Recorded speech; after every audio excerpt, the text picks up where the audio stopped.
knows what being married is. And everybody has their own opinion about what being married is. Tonight we're touching on the things about the urge of getting married. Like, is there a certain point in your life where you feel like you want to get married? And for those of us who have been married before, yeah, I pointed to myself because I have been married before. And for those, and have you ever been married, Dee? I was married without the paper. Oh, I was not legally married. I had a common law marriage. You was a common law wife. I was. Ooh, that's a beautiful. Okay, I don't want to say. No, it's not a beautiful thing because common law is not the same. There's a very big difference. When you had a piece of paper, it means it's legal, and it means that he was committed to you to take you down there and sign those papers and give you his last name. That is bullshit, D. No, it's not. 301-288-3100. Daryn, that is bullshit. No, it's not. It is. No, it's not. It is. I'm just gonna say, all right, we do develop that urge at different stages in our lives for different reasons. The reasons that I developed that was because I was in love, and it's not about how much you spend on the ring. It's you asking that question, saying those words: "Will you marry me? Will you be my wife? I want to be with you for the rest of my life." Oh God! But like I said, I was married without the paper, so it was. But marriage to me is nothing more than a piece of paper. That particular piece of paper does not define whether or not I love you or not. That piece of paper does not define on whether or not I've chosen to be vested with you and get a house or get a car or even have kids with you. Well, I'm gonna tell you one thing. Let me stop you right there. If you do put your name on something, whether it's a house or a car or anything, and you're not married, you're stupid. What? You gonna put? I'm not your wife, and you want me to put my name on a deed to a house? If I got time in with you.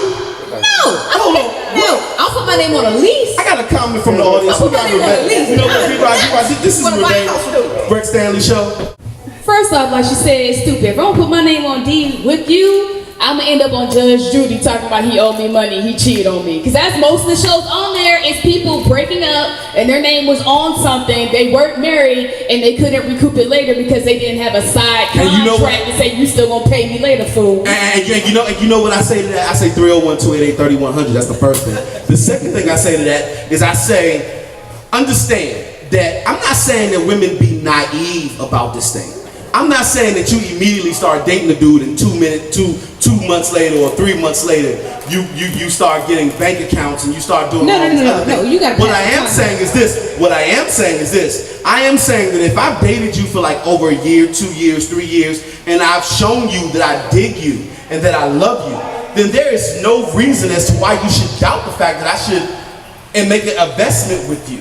If I've got 3 years with you, then damn right I co-sign for a car with you, because that means I've been with you for 3 years. If I get damn right after 3 years I sign, well, not me, but I know there's some dudes out there that will sign for those types of things because those are invested things, and I know a lot of women do that too. So what's the issue? We have a married woman on our staff. Do we? She's been married for 15 years? No, I'm sorry. 20 years. 20 years this year, actually. 20 years this year. I forgot. Damn. Okay, yeah. 20 years. That's okay. So, back to you. What does that piece of paper symbolize to you as a married woman, other than the fact that it's legal? It's an outward sign of an inward commitment. It's like, when you give your life to Christ. That baptism is an outward sign of an inward commitment. Okay. And I think, because I did live with somebody, I think it makes it, when you don't have that piece of paper, it makes it easy to walk away, from the relationship. It's really, it's really about a commitment, It really is. I'm sorry. It is about a commitment, period. And because I live with somebody, you sign a car note with somebody if you feel that it's going to be a long-term thing. If I don't feel like it's going to be long-term, we're not signing for anything, okay? Why is it, though, that if men are so committed to want to have joint bank accounts and live together and do this and all that type of stuff, why not get married? What are they afraid of? What is it that they don't want to take that step and legally say, I want you to have my last name, I want you to be my wife? Why not? It's not about me being fearful of it or me wanting to. Not just you, men in general. No, not me, but what I will say is I will say this, because throughout the whole time, and I think this is pretty much what he do when he dates a woman. Initially, when we start dating, the first thing that a woman says to us is she says, your actions have to dictate how you treat me, and that'll determine on how I will date you or how I will see you in terms of the relationship.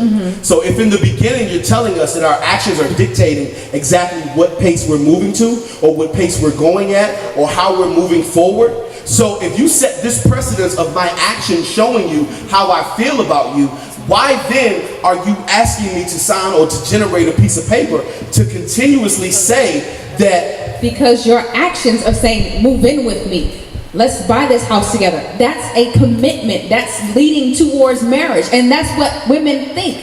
Why would you ask me to move in with you unless you want help with the rent and the mortgage and the electric bill? Why are you asking me to move in? 301-288-3100, because I guarantee you that if you ask every man in our studio audience, there has never been a situation where the man has asked to move in with the woman. The woman has always been the first one to ask them to move in with them. But plenty of times the man will ask the woman, come on, why don't you move in with me? But see, what his motive was, whether it's, I need some help with these bills, but I'm not going to tell her that, or if it was genuine or not. That's the fatal flaw, though, D. That's the fatal flaw. The fatal flaw that men and women should listen to. They should never ever listen to move in with me or me move in with you. It should be a situation of let's find a place together that we both can be accountable for and that we both can be invested in. Because I tell you, as a dude, and I've lived this before, shout out to, you know who you are. I actually took the step and moved in with the woman before, and I think that's the worst thing for a man to ever do is move in with a woman. I can see and I say that because remember, above everything else, what's the one thing she can always say to him? This is my house. And what else? Get out. Get out. No. I pay the bills. My name is Time. You moved in with me. And you can do what? Leave. There. Get your shit. Yes. And get out. No, not get out. Get the fuck out. Say it. No. Studio audience. Ready? Get your shit. And get the fuck out. That's exactly what a woman will say to a dude. A man can say the same thing. Well, dudes won't say that way. Really? Oh, really? We won't say that way. Really? We won't say get your shit and get the fuck out. Change the locks on the door. I wish I had. Change the locks on the door.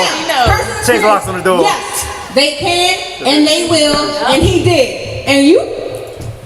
They can, they will, and they did. See, this is my thing. This is my thing, D. I don't think a dude will honestly say, get your shit, get the fuck out. I'm telling you, he said those exact words to me.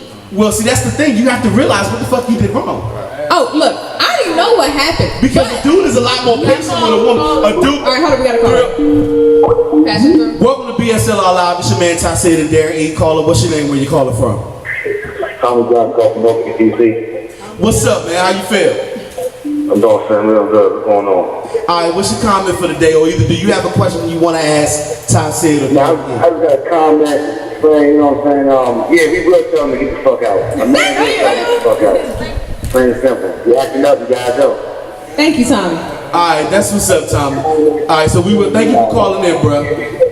Once again, 301-288-3100. Okay, D, I guess I've been proven wrong. I mean, we had myself and another woman in the audience say that situation has happened to them. Then what you gotta realize is what the hell did you do wrong in order to No, first of all, it doesn't have to be what we did wrong. Okay? What is wrong? It's what's wrong in the relationship. Period. Okay. Okay? And on top of that, now, where he went wrong, we got another caller. Woo!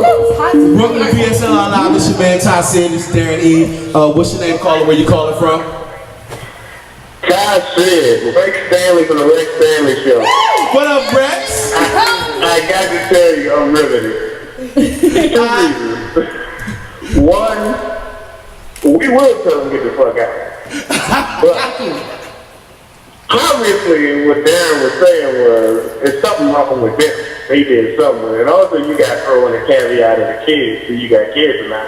Because a lot of dudes ain't going to put his girl or his fiance or whoever out if he got a baby with her and he know he got to take care of her. Right. But women need to do that introspective thing sometimes, look at themselves and wonder why dudes won't marry them or they get put out or kicked out or all the rest of that stuff. So I'm just curious from the women in the audience and Daryn E, what did y'all do for them to tell y'all to get your shit and get the fuck out? Exactly. I said something that he didn't like. What'd you say? What did you say? Look, because I want to protect the not so innocent, who may or may not be listening, and I don't need that phone call tonight. I said something he didn't like, and he was like, "Oh, for real? Well, when you get home, get your shit and get the fuck out." I said, "Bet." And that night, I packed my shit in my tiny little car and left. And every day, until all of my stuff was gone, I would go and get more stuff. Every day. So it was something superficial or something that he didn't, something you said that he didn't like? Or was that systemic of a larger problem? Were you insulting his manhood, so to say, D? I called him out on the truth.